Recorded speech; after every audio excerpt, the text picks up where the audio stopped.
आप जानते हैं कि मैं आप लोगों को हिस्ट्री और पॉलिटी दोनों ही क्लास 12th की पढ़ा रहा हूं, जिसके अंतर्गत मैं पिछले 2-3 वीडियो जो है वो आपको मैंने पॉलिटिकल साइंस का अपलोड किया है, जिसमें हमने लास्ट वीडियो जो किया था जिसमें हमने ये बताने की कोशिश की थी यूएसएसआर का क्या विशेषताएं थी और उसकी क्या कमियां थी।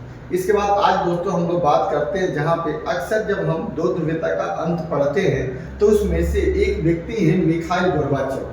मिखाइल गोर्बाचेव के बारे में बार बार क्वेश्चन आपके पूछे जाते हैं और उनके ऊपर एक छोटी सी टिप्पणी भी आती है लिखने के लिए। तो आज हम दोस्तों सबसे पहले बात करते हैं मिखाइल गोर्बाचेव के बारे में। ये मिखाइल गोर्बाचेव कौन थे और कैसे उन्होंने काम किया था।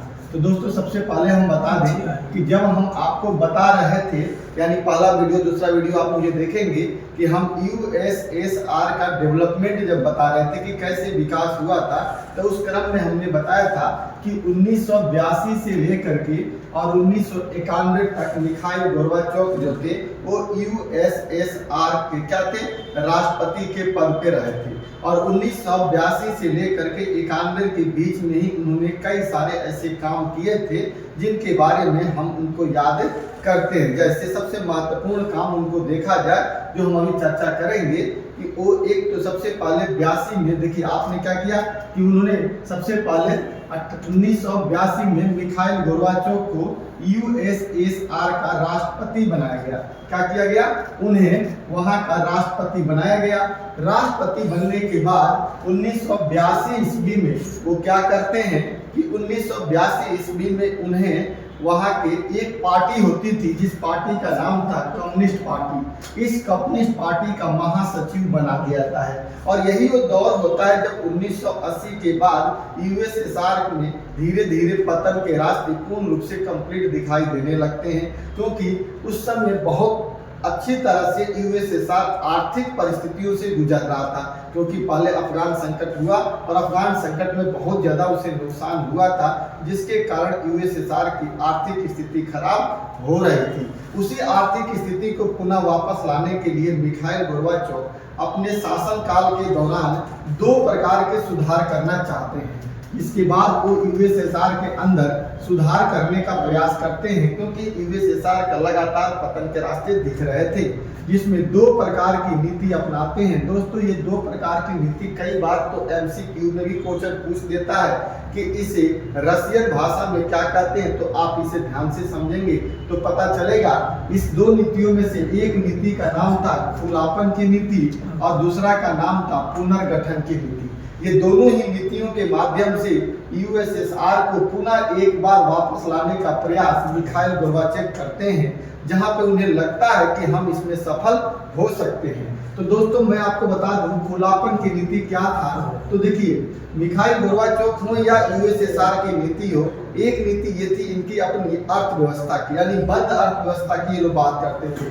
क्योंकि यूएसएसआर के अंदर टोटल जो 15 देश थे, इनकी एक बंद अर्थव्यवस्था थी। कैसी थी, बंद अर्थव्यवस्था इसको हम लोग कहते हैं। और बंद अर्थव्यवस्था के अंतर्गत इनका क्या था कि सुई से लेकर के और जहाज तक ये लोग आपस में ही खरीदना और आपस में ही बेचने की नीति थी, यानी ओपन मार्केट सिस्टम इनके पास नहीं था जैसे कि पूंजीवाद में होता है, इसमें ऐसा नहीं था। इसके वजह से इनकी अर्थव्यवस्था जो थी क्लोज अर्थव्यवस्था होती थी। लेकिन अब बंद अर्थव्यवस्था होने की वजह से इनकी ऐसा लगा कि मेरी अर्थव्यवस्था पिछड़ रही है, जिसके लिए इन्होंने खुलापन की नीति लाई। खुलापन की नीति का मतलब ये था कि ये पश्चिमी देशों के साथ कुछ अपना सुधार करना चाहते थे जो इनके देश से पश्चिम में थे, यानी अमेरिका के संपर्क में थे।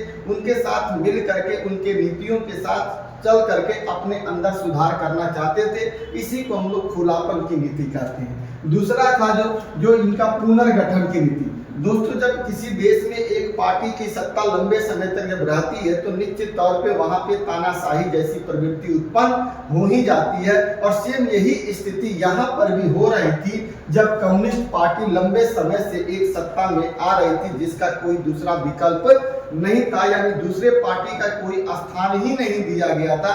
तो निश्चित तौर पे एक पार्टी जब तानाशाही होगी तो उसके साथ काम करने वाले जो नौकरशाही होंगे वो भी एक तरह से तानाशाही प्रवृत्ति में प्रवेश कर जाएंगे। और सेम यही कंडीशन यूएसएसआर में हमें देखने को मिलता है कि यहाँ की जो नौकरशाही है वो काफी ज्यादा तानाशाही हो गई थी, जिसके वजह से यूएसएसआर की कमियों में पतन का रास्ता भी हमें दिखने लगा था। तो ऐसे में इन्होंने क्या किया कि उस नौकरशाही का पुनर्गठन करने का प्रयास किया, यानी पुराने नौकरशाही को हटाकर और नए नौकरशाही को लाना, ताकि एक अर्थव्यवस्था को रन किया जा सके और लोगों की जो आजादी थी उसको दिया जा सके। हालांकि ये नीति उनको नौकरशाही प्रवृत्ति के लोगों को पसंद नहीं आती है और वो लोग इसका विरोध करने लगते हैं। और साथ ही साथ इन दोनों नीतियों का विरोध करने वाला एक व्यक्ति मिखाइल गोर्बाचोव के जो प्रबल जो विरोधी थे, जिनका नाम था बोरिस येल्त्सिन। बोरिस येल्त्सिन इस नीति का प्रबल विरोध करते हैं और वो कहते हैं कि मिखाइल गोर्बाचोव तो वही नीति अपना रहे हैं जो नीति के खिलाफ हम पूंजीवाद के थे, और इस तरह से लोगों के बीच में उन्हें भड़काते हैं और मिखाइल गोर्बाचोव के खिलाफ एक मोर्चा शुरू हो जाता है, एक विरोध की प्रक्रिया शुरू हो जाती है और मिखाइल गोर्बाचोव अंतिम रूप से अपनी हार मान लेते हैं और 91 तक आते आते यूएसएसआर का पतन हो जाता है। इससे कुछ देश निकल जाते हैं और रूस भी इससे निकल जाता है और निकल करके वो अपना अलग हट करके अलग बना लेता है और सीआईएस का निर्माण यहाँ पर होता है। तो इस प्रकार दोस्तों ये था मिखाइल गोर्बाचोव का कुछ नीतियां, जिसके नीतियों के माध्यम से उनके ऊपर एक छोटा सा निबंध टाइप का क्वेश्चन आता है। इसके अलावा इन्हीं के समय में बर्लिन के दीवार को भी गिराया गया था और इन्हीं के समय में यूएसएसआर के पतन की घोषणा भी हुई कि मिखाइल गोर्बाचोव के समय में सुधार उन्होंने करने का प्रयास किया, लेकिन शायद पूरी तरह से सुधार की प्रक्रिया कंप्लीट नहीं हो गई। और हम अब अगले टॉपिक में चलते हैं कि एक टॉपिक ये भी आता है कि सोवियत संघ के विघटन की घोषणा, यानी अब सोवियत संघ की विघटन की घोषणा कैसे की जाती है, इसको हम लोग समझने की कोशिश करते हैं। तो दोस्तों अंतिम रूप से बहुत प्रयास किया मिखाइल गोर्बाचोव ने, लेकिन सफलता उन्हें नहीं मिली। तो कहा जाता है कि 25 दिसंबर 1991 को सोवियत संघ का पतन की घोषणा कर दी जाती है। कैसे पतन की घोषणा हो जाती है यूएसएसआर की? तो दोस्तों सबसे पहले आपको एक चीज याद रखना है कि इस यूएसएसआर के अंदर टोटल 15 देश होते हैं। जब ये 15 देश टोटल एक साथ रहते हैं तो हम इसे मानकर चलते हैं कि ये क्या है, एक यूएसएसआर यानी संगठन था। अब देखो दोस्तों सबसे पहले इस 15 में से एक जो गणराज्य था, याद करिएगा पहले मैंने बताया था कि एक रूसी गणराज्य था और इसी रूसी गणराज्य के अंदर टोटल कितने लोग थे? तो इस रूसी गणराज्य के अंदर 3 लोग काम कर रहे थे। कितने लोग काम कर रहे थे? 3 देश थे, जिसमें से एक रूस भी था और एक बेलारूस भी था और एक यूक्रेन भी था। बेलारूस भी था और तीसरा एक यूक्रेन भी था। कौन था? एक यूक्रेन भी था। तो दोस्तों सबसे पहले इन्हीं तीनों देशों ने, रूस, बेलारूस और यूक्रेन ने बोरिस येल्त्सिन के नेतृत्व में अपने आप को यूएसएसआर से अलग कर लिया, अर्थात 15 देशों से अलग कर लिया, जिसके बाद यूएसएसआर की घोषणा कर दी गई कि अब यूएसएसआर का क्या हो गया? पतन हो गया। जिसके बाद अब इसमें से जो 12 देश बच गए थे ये एक संकट के दौर में आ गए कि अब हमारा क्या होगा, कैसे हम आगे निकलेंगे, क्योंकि रूस, यूक्रेन और बेलारूस तो आगे निकल गया, पतन की घोषणा कर दी गई। अब 12 लोग जो थे, ये 12 देश जो थे जिसमें 3 गणराज्य थे, ये कैसे आगे निकलेंगे, कैसे काम करेंगे? तब जाकर के उन्होंने कहा कोई बात नहीं है, वो निकल गए, अब हम 12 आदमी मिल करके क्या करते हैं, एक नया गठन बनाते हैं, एक नया संगठन बनाते हैं। जिसके बाद इन्होंने एक नया संगठन बनाया जिसको हम लोग क्या कहते हैं? CIS कहते हैं, कॉमन इंडिपेंडेंस स्टेट कहते हैं, स्वतंत्र राष्ट्रों का कुल कहते हैं। और यह स्वतंत्र राष्ट्रों का जो कुल था, ये कितने लोग थे? इसमें टोटल 12 देशों ने मिल करके एक नया संगठन बनाया, अर्थात ये पतन की घोषणा तो हो गई। अब जब ये 12 देश मिल करके CIS का निर्माण कर दिए तो अब एक अगला संगठन हमारा बन गया जिसका नाम था, एक CIS का निर्माण किया और इन लोगों ने डूबती हुई नैया को आगे निकालने का प्रयास किया, लेकिन लंबा समय तक नहीं चल पाए।